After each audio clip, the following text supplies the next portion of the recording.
आप देख रहे हैं न्यूज नेशनल वर्ल्ड, खबर वहीं अंदाज नया। इंदौर में एक नाबालिग युवक की मौत ने पुलिस को हैरान कर दिया है। दरअसल नाबालिग की मौत का कारण अज्ञात है। युवक के शरीर पर ना ही किसी चोट के निशान है और ना ही जांच में आत्महत्या की बात सामने आई है, जिसके कारण पुलिस ने शव को पोस्टमार्टम के लिए भेज दिया है। लेकिन परिजनों ने बताया कि युवक को लड़की बनकर रहने का शौक था और इसी शौक के कारण वह अक्सर लड़कियों की तरह मेकअप और कपड़े पहनकर घर से निकल जाया करता था। लेकिन सामाजिक दृष्टि से किसी लड़के को लड़की बनता देख समाज अलग नजरिए से देखता है, जिसके कारण परिजनों को काफी लज्जित होना पड़ता था। इसलिए नाबालिग ने कई बार आत्महत्या करने का प्रयास किया और इसी के चलते पिता उसे गांव से इंदौर बाणगंगा क्षेत्र में कुछ दिन के लिए ले आए, लेकिन उन्हें नहीं पता था कि यहां आने के बाद नाबालिग की मौत हो जाएगी। मृतक का नाम अक्षय बताया जा रहा है। प्रत्यक्षदर्शियों का कहना है कि युवक की मौत के पहले वह किसी से फोन पर बात करते हुए रो रहा था और उसके पास से मेकअप का सामान भी मिला है। हालांकि मौत का कारण अब भी अज्ञात ही है। फिलहाल पुलिस का कहना है कि मामले में मर्ग कायम कर जांच शुरू कर दी गई है। अब पोस्टमार्टम रिपोर्ट के बाद मौत का असल कारण का खुलासा हो पाएगा। गौरतलब है कि इस मामले में पुलिस भी हैरान है, क्योंकि परिजनों के बयान और युवक के पास मिले सामान से मौत की पहली सुलझाना मुश्किल हो रहा है।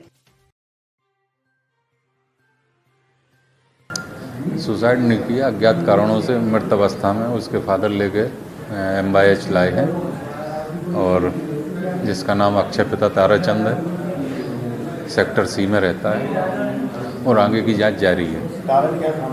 कारण अभी अज्ञात। परिजनों ने बात बताई?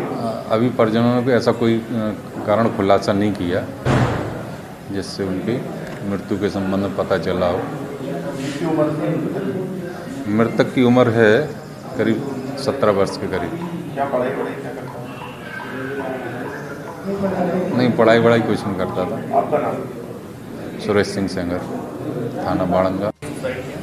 जी, क्या नाम है? अक्षय। क्या काम करता था ये? कोई काम नहीं करता था, बच्चा था, स्टूडेंट था वो, और उसने 17 साल का ही था। अभी जनवरी में ही 17 साल का कंप्लीट हुआ था वो। क्लास पढ़ रहा था? अभी क्लास में तो नहीं था, गांव में रहता था। तो उसके फादर यहाँ काम करते थे प्राइवेट सेक्टर में, कंपनी में, सावे रोड पे। तो उसने कई बार ये अटेम्प्ट करने की कोशिश की थी, लेकिन उसके ब्रदर और सिस्टर्स ने उसको बचा लिया था। लेकिन उसको फिर इसके फादर ने यहाँ इंदौर बुला लिया।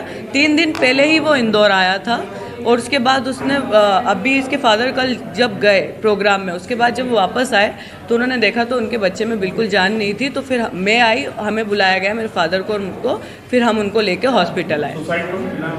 नहीं, कुछ भी नहीं।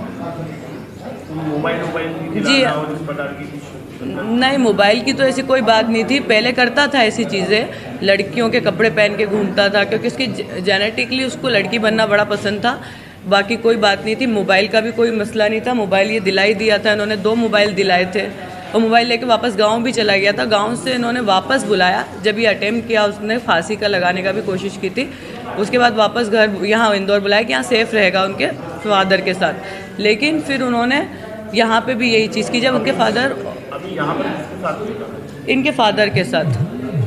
क्या लगता है कि पिताजी के मना करने पर? नहीं, उनके पिताजी एकदम सज्जन आदमी है, एक मजदूर आदमी। उन्होंने कभी उनके बच्चे पे हाथ तक नहीं उठाया, क्योंकि हम लोग भी वहीं रहते हैं, हम लोग भी उस चीज़ों को देखते हैं। उनके बच्चों की कहीं कंप्लेंट्स आती थी, लेकिन उन्होंने कभी उसके अगेंस्ट कोई काम नहीं किया। उसकी हर जिद वो पूरी किया करते थे, लेकिन कुछ भी नहीं किया उन्होंने। ऐसा कुछ नहीं, फ़ोन पे बात कर रहा था, वो रो रहा था। तो जब हुआ ये चीज़ 6:30 के समथिंग वो रो रहा था, बाकी कुछ नहीं है। आपका नाम? जी, मेरा नाम फरजाना खान।